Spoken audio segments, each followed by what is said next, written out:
Left of the box.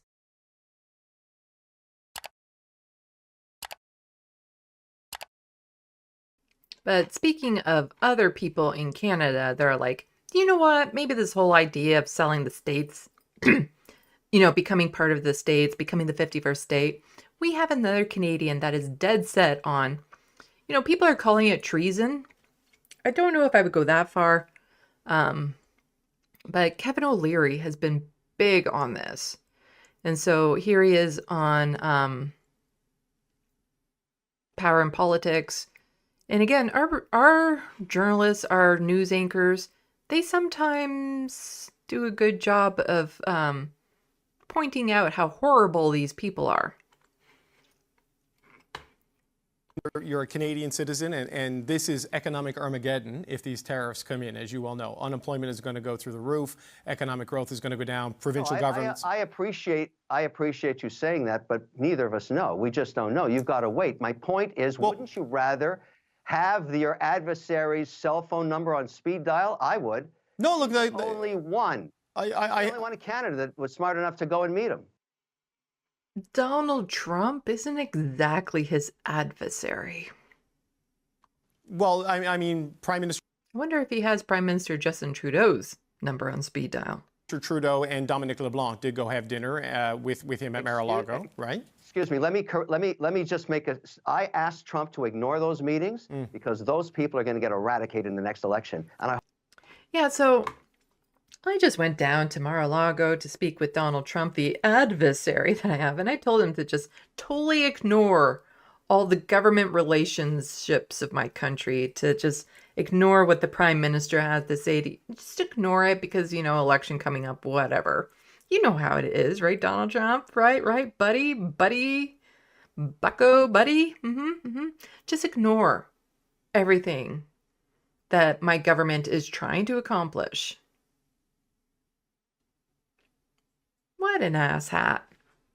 I hope he took my advice. Stop wasting time with Trudeau and any of the cabinet. They're going to get eradicated. But I did that personally. That was on me. Understood. But it is the government we have at this point in time, with a week to go until the inauguration and possibly the implementation of tariffs. So you're saying it is unclear to you if he's going to do this. What I told Trump was it's the government that took a quarter of the Canadian population into poverty, and they're... So he mentioned that this is the government that put a quarter of the Canadian population into poverty. Just put bookmark on that. We'll talk about that in just a moment. Going soon. Okay. He will not be at a theater near you anytime soon. Okay, but for the next week, they're there, Mr. O'Leary, right? And this is the deadline for the tariffs, right? Because if you take Donald Trump by his statement that day one... You don't know that. You don't know that. I'm taking him at his word. What am I supposed to do? He hasn't said anything to the contrary that I'm not actually going to do it. He said I'm going to hit them. It's going to be day one, along with mass deportations. You have been there talking to him. Are you saying we shouldn't expect that? Because the Canadian economy and the political class is bracing for it. You are not able to separate the signal from the noise. You can't. Yeah, it's one of those cases of like, Trump is just joking. You shouldn't believe him. And then when Trump goes through with it, it's like, well, Trump said it. Why didn't you believe him? Can't do it. You're just listening to the noise and you're reporting it and you're actually accelerating the hype around it. You are not distinguishing the signal. You don't get it. This is a large, difficult negotiation we're starting, and it goes towards an economic union. That's where we're going. Get over it. Okay, but if it is an economic union, why doesn't the president-elect say that rather than talk about tariffs, fentanyl, and migrants crossing the border? Like, politicians, when they lay out very clear things... You have been listening to Trump for 12 years. You asked me that question? That's not his style. That's not how he operates. You know that. Well, we'll see. I mean, you're a Canadian. Yeah, he operates very randomly. So Kevin O'Leary said something about a quarter of the population has gone into poverty under Justin Trudeau. And that, I remember that because Pierre Poilievre said the same thing when I covered him in my last news stream about something about the quarter of the population going into poverty under Trudeau. And I remember at the time dismissing it like, that seems awfully high. But then also kind of agreeing with with Pierre Poilievre thinking, if my standard of what poverty would be wouldn't surprise me if a quarter of the population is in poverty, but it seems really odd that it's coming from him. He didn't cite a source or anything of that sort. But, I hadn't really been hearing it in the news because you would think, if a quarter of the population was put into poverty under Justin Trudeau, you would think it would be a bigger news story. And I hadn't heard anything about it. Well, I decided to actually go and find those sources because, I'm a little bit of a nerd like that. And so if we go here, this is from Statistics Canada. So Canada's official poverty dashboard indicators trends April 2024. And so in 2021, Canada's official poverty rate was about 7.4 up to 9.9. So are you seeing that this totally skyrocketed in the last in the last 3 years, that has jumped that high to be a quarter of the population? But that's the number that Pierre Poilievre likes to quote right now. That's the number that Kevin O'Leary is quoting right now. A quarter of the population just went into poverty under Justin Trudeau. So here's where the number is coming from. More Canadians are living in poverty than previously thought, says report. A new report from Food Bank Canada says 25% of Canadians are experiencing a poverty standard of living compared to the official Statistics Canada poverty rate of 10%. The report cites the Material Deprivation Index, MDI, using Canadian data that finds that a quarter of the country cannot afford 2 or more of household essentials. The information you need to know is that's just an ad thing. The report considered responses across 11 different categories.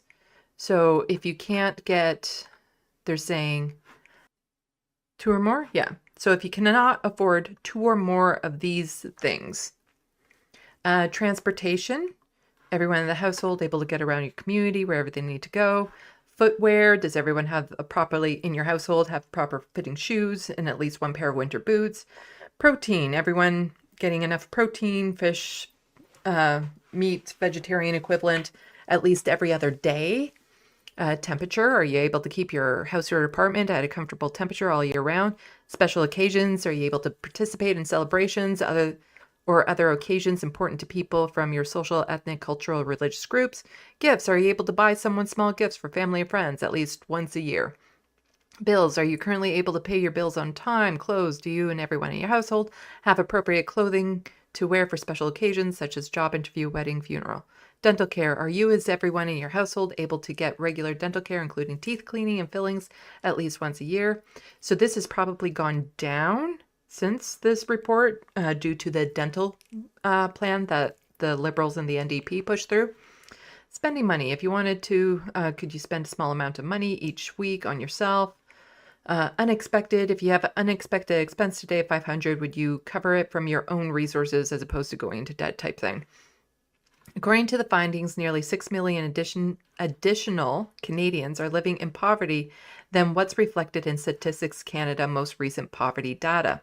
We're not looking at just one income alone. We're looking at what people can actually afford, says Richard Matron, the Director of Research at Food Banks of Canada. We're seeing more people who are perhaps living above the official poverty line, but are still struggling to make ends meet. He says findings should push the government to expand dental and drug coverage programs and exclude some benefits based on individuals' income source. The report findings suggest 30% of Canadians age 18 to 30 and 44.5% of single-parent families and 42% of renters are experiencing poverty-level standard of living. So the thing is that this report that the Food Bank Canada put out calculates what poverty is in a very different way than Canada's official dashboard does. They have, it's tied to income, something of that sort, as for them to qualify what the actual poverty line is. So when they're saying a quarter of Canadians are living with poverty, they're citing this food bank report. Now, I do tend to agree with this. However, this report is new. So this isn't people who have just fallen into poverty under Justin Trudeau's government. if you were to go back years and years and years and apply these same standards, you would have seen a much, much higher poverty level all throughout. But since these numbers are calculated extraordinarily different than the way that the official statistics calculated, then yeah, you're going to see that difference. It's not that these people are new to poverty, it's that it was always going on and is just being accounted for now. And that's where the little wordplay comes into. So they're trying to spin it as if these 40, the 1 in 4, the quarter of Canadians, that they've fallen into poverty since Justin Trudeau, when that's not the case. They're just now being counted as living with poverty versus what the official Statistics Canada is calculating. So, like I said, just to be clear again, had this been the standard way of calculating poverty using the Food Bank report guide, had this been the standard way of calculating poverty for years and years and years, we would have seen a much, much higher level of poverty. And this is something that I have had qualms about before with the government's way of calculating poverty, is that it's based on the breadbasket, like, can you afford these essential items? What's your income? That sort of thing, which to me didn't give a true reflection of the lived reality of people in this country. And so I have had my qualms with this. So the way that Pierre Poilievre and Kevin O'Leary are trying to spin this is very disingenuous. It doesn't actually reflect the true intent of the data given. And I think that is just very important to point out.